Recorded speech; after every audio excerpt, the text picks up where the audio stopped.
Aquele que está em pé, cuidado para que não caia. Quem está correndo, cuidado para não tropeçar. Quem está na direção certa, cuidado para não cair. Estou dando hoje prosseguimento à nossa série sobre como não perder a direção. Talvez você se pergunte, mas Daniel, por que você está falando sobre isso? Eu acho que eu não preciso assistir essa aula. Flecha, presta atenção no que eu vou te dizer. É óbvio, mas tem que ser dito, só perde a direção quem um dia a teve. Você tem uma direção? Você está fazendo algo para cumprir um propósito, para cumprir uma missão, para entregar uma mensagem? Você faz parte de um movimento? Você carrega uma chama no seu coração? Então você tem uma direção. Cuidado para não perdê-la, porque o final é terrível. Pessoas que perdem a direção sofrem amargamente. Esse é o terceiro episódio da nossa série sobre como não perder a direção. Prepare os seus ouvidos e o seu coração, porque está começando agora um novo dia.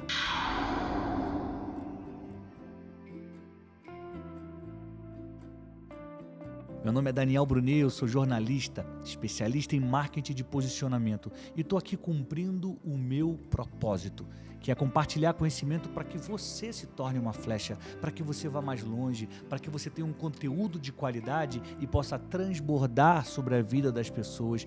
Hoje eu vou te contar a história de um rei de Israel, um rei que foi escolhido por Deus, mas que não é um bom exemplo. Um rei que está na história, que alguém que a gente precisa estudar para entender o erro que ele cometeu e não repetir esse erro, porque este rei perdeu a direção. Agora, o que levou esse homem a perder o rumo? Esse é o ponto da aula de hoje e você vai pegar os pontos de conexão entre a sua história e a que eu vou contar hoje para entender o que você está fazendo, o que tem que fazer e o que não pode fazer. Hoje eu vou te contar um trecho da história do rei Saul, o primeiro rei de Israel, aquele que antecedeu Davi, que foi sogro de Davi, o menino que matou Golias. O rei Saul foi aquele que perseguiu e quase matou Davi. Morria de inveja, morria de ciúmes, tinha dentro do coração sentimentos que nós não devemos cultivar, mas tinha sentimentos ainda piores, que o levaram a perder a direção e a ter um terrível fim. Muita atenção daqui para frente, porque essa história vai te mostrar o que fazer para não perder o rumo, o que fazer para não perder a direção. O primeiro versículo que eu quero ler para você é um trecho grande de 1 Samuel 13, do versículo 8 ao versículo 14. Qual é o contexto aqui? O povo de Israel, cujo rei era Saul, estava num conflito contra os filisteus, o exército inimigo, um povo vizinho inimigo. E no trecho que a gente começa a ler, diz assim: Saul esperou ali por Samuel durante 7 dias, conforme Samuel o havia instruído, mas ele não chegou. Quem era Samuel? Era o profeta daquela época. O profeta era a ligação entre Deus e o homem. Então, naquela época, Velho Testamento, antes de Jesus Cristo, havia uma figura que era a ligação de Deus com os homens, o profeta Samuel. Depois que Jesus vem ao mundo, não há mais intermediários entre você e o Pai. Você pode dobrar os seus joelhos, orar onde você estiver e Deus vai te ouvir. Naquela época era necessário um intermediário e nessa história, nesse momento histórico, ele se chamava Samuel, o profeta Samuel. Ele havia combinado que ia encontrar Saul ali perto de uma batalha. Saul, rei, esperou por 7 dias. O profeta não apareceu. Vendo que os soldados debandavam rapidamente, Saul ordenou: tragam-me o holocausto e as ofertas de paz. E ele próprio ofereceu o holocausto. Saul era a autoridade política de Israel, ele era o rei. Ele não tinha autorização, segundo as leis do povo de Deus, para fazer este tipo de atitude. Ele não poderia fazer ofertas de paz e nenhum holocausto. Isso era permitido apenas para a autoridade espiritual. Saul era a autoridade política. Então ele fez algo que ele não podia fazer, por isso que ele estava esperando Samuel. Aí Samuel se atrasou, não chegou no combinado, ele falou, deixa que eu resolvo, deixa que eu faço, deixa comigo. No exato instante em que Saul terminava de oferecer o holocausto, Samuel chegou. Saul foi ao seu encontro para cumprimentá-lo, mas Samuel disse, o que você fez? E Saul respondeu, vi que meus homens estavam debandando e o que o Senhor não chegou no prazo que havia prometido. Além disso, os filisteus estavam em Micmais, prontos para a batalha. E assim pensei, os filisteus estão prontos para lutar contra nós em Gilgal, e eu não pedi ajuda ao Senhor. Por isso, me senti na obrigação de fazer o holocausto. Olha que interessante. Vou dar uma pausa aqui na leitura. Saul tinha que esperar o profeta, a autoridade espiritual, para que ele fizesse um holocausto. Era um ato, uma oferta a Deus. Deus Todo-Poderoso, nós estamos aqui entregando uma oferta a Ti, porque nós queremos saber como vai ser essa batalha, se Tu podes nos guiar, para onde nós temos que ir. Então, naquela época, existia este hábito, holocausto, uma oferta, né? Oferta de paz, para que o povo viva bem. Saul não quis esperar. Ele olhou para as circunstâncias e decidiu agir com as próprias mãos. Quantas vezes as circunstâncias te mandam fazer algo que você não tem que fazer? Ele falou, olha, os meus soldados estavam com medo e debandando, eu estava perdendo exército, o povo inimigo estava aqui pronto para me atacar. Eu falei, vou fazer essa oferta logo. E Samuel chama ele de tolo, chama o rei de tolo. Olha isso, você agiu como um tolo, como um burro, exclamou Samuel. Não guardou o mandamento que o Senhor seu Deus lhe deu. Se tivesse obedecido, o Senhor teria estabelecido para sempre seu reinado sobre Israel. Agora, porém, seu reinado não permanecerá, pois o Senhor escolheu um homem segundo o coração dele. O Senhor já designou esse homem para ser líder de seu povo, pois você não obedeceu ao mandamento do Senhor. Saul era o rei, ele olhou para as circunstâncias, ele olhou para o seu reinado, ele olhou para o seu exército e falou, é melhor eu agir, não vou esperar Deus não, já que Samuel está demorando, eu vou fazer do meu jeito, eu mesmo vou entregar essa oferta. Ele achou que ele poderia fazer algo, mas ele não podia. Ele achou que ele poderia ter essa conexão com Deus, mas ele não podia, naquela época não. Naquela época, a autoridade espiritual constituída era Samuel, e cabia ao profeta, ao sacerdote, cabia à autoridade espiritual fazer o holocausto, entregar as ofertas, não ao líder político, não ao líder da guerra, ao chefe da guerra, o senhor da guerra, o líder militar de Israel. Saul erra quando ele olha para as circunstâncias, ele perde a direção, quando ele olha mais para o problema do que para Deus, e quando ele acha que ele pode fazer aquilo que só um homem escolhido por Deus para aquela função poderia fazer. Isso é um pouco de orgulho, soberba, ansiedade ao extremo. Saul foi perdendo a direção, porque ele queria fazer algo que não lhe cabia, porque ele queria vencer aquela guerra, porque ele achava que dando um jeitinho tudo ia ficar bem. Então ele desobedece a Deus, e a punição vem logo de imediato. Samuel já fala para ele, olha, o seu reinado não vai durar para sempre, ou seja, não vai ser o seu filho que vai virar rei depois de você. Deus já escolheu um outro homem, que é segundo o coração dele. E aqui tem uma chave muito interessante, porque este é um momento em que se fala sobre desobediência a Deus.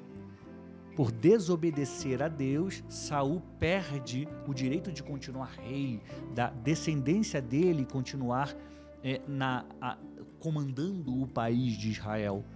E aí Deus fala, Samuel fala que Deus encontrou um homem segundo o coração dele. Isso está ligado à obediência.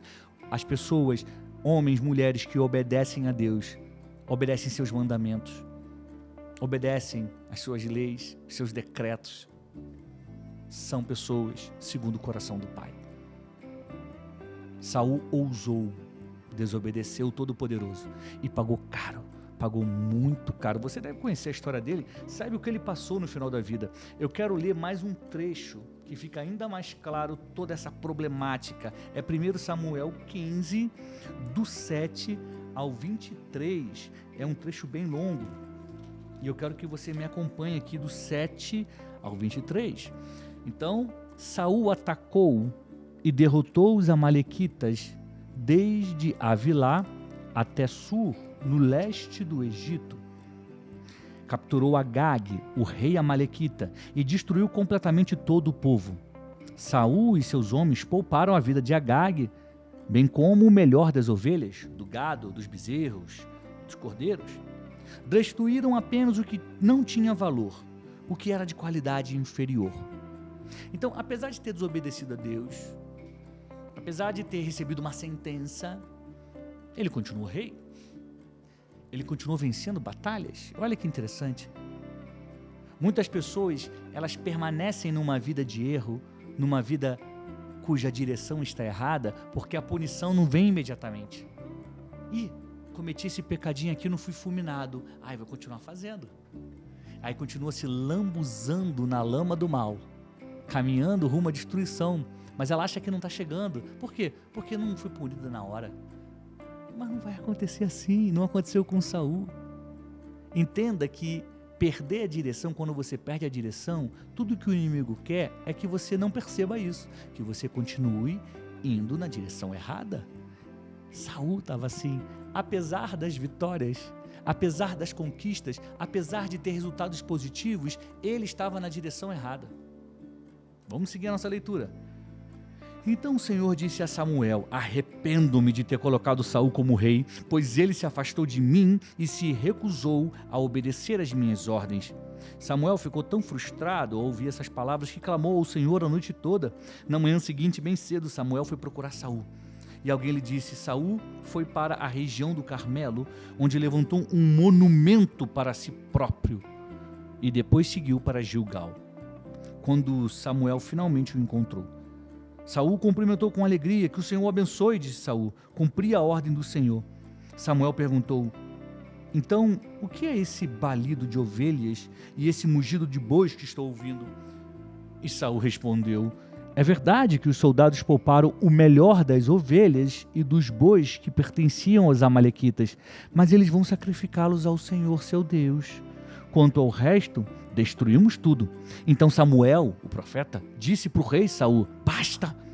Ouça o que o Senhor me disse semana passada. O que foi? Perguntou Saul. Samuel respondeu: embora a seus próprios olhos você se considerasse insignificante, não se tornou o líder das tribos de Israel? Sim, o Senhor ungiu o rei sobre esse povo. Então o Senhor o enviou numa missão e disse: vá e destrua completamente aqueles pecadores, os amalequitas. Lute contra eles até exterminá-los. Por que você não obedeceu ao Senhor? Porque tomou apressadamente os despojos e fez o que era mal aos olhos do Senhor.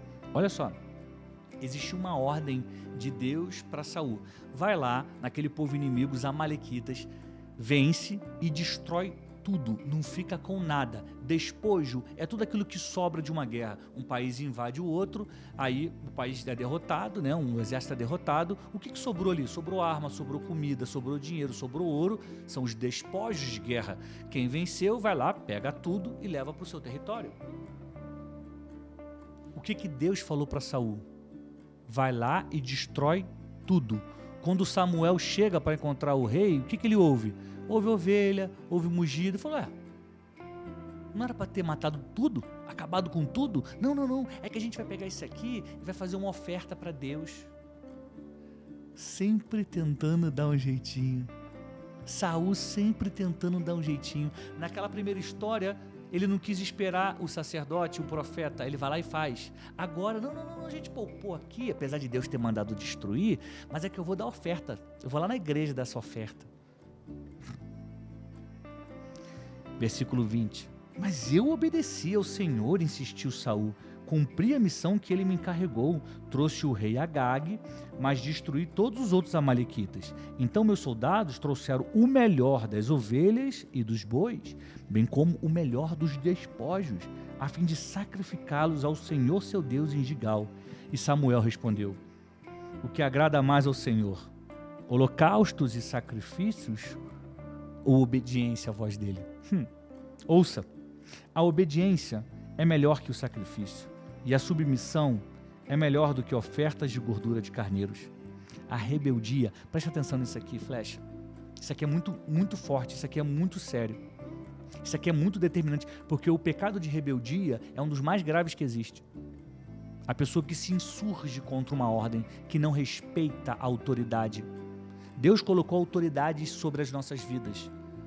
O marido e a esposa e o marido, o prefeito da cidade, o governador do estado, o presidente do Brasil, autoridades constituídas, o guarda de trânsito, o policial, autoridades constituídas. Quando a gente se rebela contra eles, quando a gente não vou obedecer, eu sou contra. Não estou dizendo que você não tem o direito de protestar, não estou dizendo que você não tem o direito de ser contra, tem sim, você pode sim. Martin Luther King é um grande exemplo disso. Ele era contra uma lei que no país dele impedia que pessoas negras se sentassem, por exemplo, nos bancos onde havia pessoas brancas, nos ônibus. Ele era contra isso, porque é um absurdo. Mas em nenhum momento ele ficou xingando o presidente, o governador, o chefe da polícia. Martin Luther King foi preso mais de 20 vezes, de formas ridículas. Foi espancado, foi insultado. Mas ele continuou sendo contra a ideia, não contra a autoridade. Se insurgir é rebeldia, desobedecer a Deus é rebeldia. Deus mandou fazer, vai lá e faz. Não tenta dar um jeitinho. Saul tentou dar um jeitinho, o final dele é triste, morreu ele e os filhos, acabou a descendência, todo mundo morreu, assassinado numa guerra contra os filisteus. A desobediência abre a porta da destruição, guarda isso, a desobediência abre a porta da destruição. Essa é uma série para te alertar sobre como não perder a direção, porque grandes nomes da Bíblia, pessoas foram escolhidas por Ele, pelo Todo-Poderoso Deus, para cumprir uma missão, mas elas perderam a direção e caminharam até abraçar a destruição. Saul, o rei, o primeiro rei, escolhido por Deus para governar o seu povo Israel, é um exemplo disso. Ele perdeu a direção por desobedecer a Deus, porque ele quis dar um jeitinho, porque não é bem assim, calma, deixa eu botar do meu jeito. E outra coisa, que também é gravíssimo para ele, Saul não se arrependia. Na primeira história, lembra? Samuel foi lá, tá errado. O que ele faz? Se ajoelha e fala: me perdoa, meu Deus, Todo-Poderoso. Errei contra ti, pequei contra ti. Não pese sua mão sobre mim. Você lembra quando Davi foi convencido de seu pecado? O que ele fez? Pediu perdão. Escreveu o Salmo 51, depois você lê, é incrível. E o que Saul fez? Nada. Continuou a carreira dele. Até que ele erra de novo, até que mais uma vez Deus vai e chama a atenção dele. E para finalizar nossa história, no versículo 23 de 1 Samuel 15 diz: a rebeldia é um pecado tão grave quanto a feitiçaria, e persistir no erro é um mal tão grave quanto adorar a ídolos. A pior coisa que um ser humano pode fazer é adorar a ídolos. É a pior, sabe por quê? Porque quando ela adora um ídolo, ela deixa de adorar a Deus. Nós devemos amar a Deus, buscá-lo em primeiro lugar. Se você adora ídolos, o seu trabalho, o dinheiro, a sua fama, a sua carreira, ou então qualquer outro Deus com D minúsculo, você está praticando idolatria. E a Bíblia está falando aqui sobre isso, ó, que persistir no erro, qual o erro? O erro da rebeldia, de se insurgir, de não obedecer, de ser contra a autoridade. Persistir no erro é um mal tão grave quanto adorar ídolos, assim como você rejeitou a ordem do Senhor. Isso aqui é o profeta Samuel, a maior autoridade espiritual da época, dizendo para o rei, que era a autoridade política e militar do país. O primeiro rei de Israel ouviu da voz de um homem de Deus. Assim como você rejeitou a ordem do Senhor, ele o rejeitou como rei. Saul perdeu a direção por desobedecer. Não retomou a sua rota por não se arrepender. E entrou para a história como o rei que morreu no mesmo dia que seus filhos. Um homem que se lançou contra a própria espada para não ser capturado pelos filisteus. Saul tinha tudo para colocar o seu nome na glória, na história. O primeiro rei de Israel, o escolhido. Mas, pelo contrário, a desobediência, a falta de arrependimento o levaram para um caminho terrível. Estou chegando ao final do vídeo de hoje da aula, a terceira aula sobre como não perder a direção, te chamando a atenção para isso. Não desobedeça a voz de Deus, não tente dar um jeitinho para consertar as coisas, espere. Deus escreveu a sua história, Deus criou o mundo, Deus preparou a próxima fase. Você não vai acelerar o processo, você não vai acelerar as coisas, esquece isso. Deixe o tempo de Deus se cumprir. Não tente fazer aquilo que Ele não mandou você fazer. E se você errar, arrependa-se o quanto antes, porque o único jeito de voltar para o caminho e retomar a direção certa é se arrependendo. E é falando, Deus me ajuda porque eu me perdi, eu preciso voltar para onde eu nunca deveria ter saído. Se você pedir, Deus vai te ouvir. E a história de amanhã vai te mostrar que não importa onde você esteja, Ele vai te ouvir. Mas, flecha, muita atenção à voz dele. Gaste um tempo adorando a Deus na sua casa, lendo a Bíblia em casa, porque é esse momento de comunhão que te conecta com Ele. É nesse momento de jejum, de oração, de louvor, que Ele vai poder falar contigo, que você vai ficar sensível para saber o que Ele quer. E Ele vai te dar uma direção. Siga, obedeça, vá em frente, porque o final com Deus é feliz. O final sem Ele é terrível. E Saul é a prova disso. Muito obrigado pelo carinho, pela audiência, por você ter ficado até aqui. Eu quero te pedir gentilmente que você pegue esse link e compartilhe com amigos e amigas. Esse é mais um episódio da série Como Não Perder a Direção. Eu estou usando aqui grandes personagens do livro das Histórias Eternas para entregar lições para a sua vida, para que você afie o seu chamado, o seu propósito, a sua missão e se torne a cada dia mais uma flecha afiada que não para no meio do caminho, não dá ré. Flecha só para no alvo. Muito obrigado pelo carinho e pela audiência. A gente se vê amanhã em mais um vídeo aqui do meu programa Novo Dia, sempre às 7 horas da manhã, terça e quarta, aqui no YouTube. Deus te abençoe e eu te desejo flecha, saúde e paz. Tchau. A Nova Influência, a minha escola de comunicação, a minha escola de marketing digital, a minha escola de posicionamento está à sua disposição. Se você quer aprender mais sobre isso, como criar conteúdo, como crescer no Instagram, como crescer no YouTube, como se comportar da forma certa para causar uma boa impressão, como usar estratégias digitais para crescer, tudo isso está na Nova Influência. Eu vou deixar a descrição aqui embaixo. Aí você clica no link, vê lá a página e se inscreve. Você pode começar hoje mesmo a mudar completamente o rumo da sua vida, a mudar completamente o rumo da sua comunicação e do seu posicionamento. Basta você investir em você. Invista em você. Durante um ano a gente vai caminhar junto na Nova Influência. Você vai aprender muita coisa que está lá. Inclusive, eu subi a palestra do meu irmão Tiago Brunet, que ele deu na Chave de Ouro. E ele fala sobre como falar com sabedoria, sobre como se manter no auge, porque às vezes muitas pessoas conseguem um resultado bom, mas logo somem. Como você se mantém no alto? Tem uma aula sobre isso. Também tem aula do Tiago Fonseca, que fala sobre influência. Tem aula do Marco Rodrigues, e ele fala sobre conexão, incrível. Tem aula da doutora Érica Bilon, uma neurocientista que ajuda CEOs, executivos a trabalharem em alta performance. Está tudo lá na Nova Influência. É só você clicar, se inscrever e começar a estudar hoje mesmo. Começar agora a mudar a sua vida.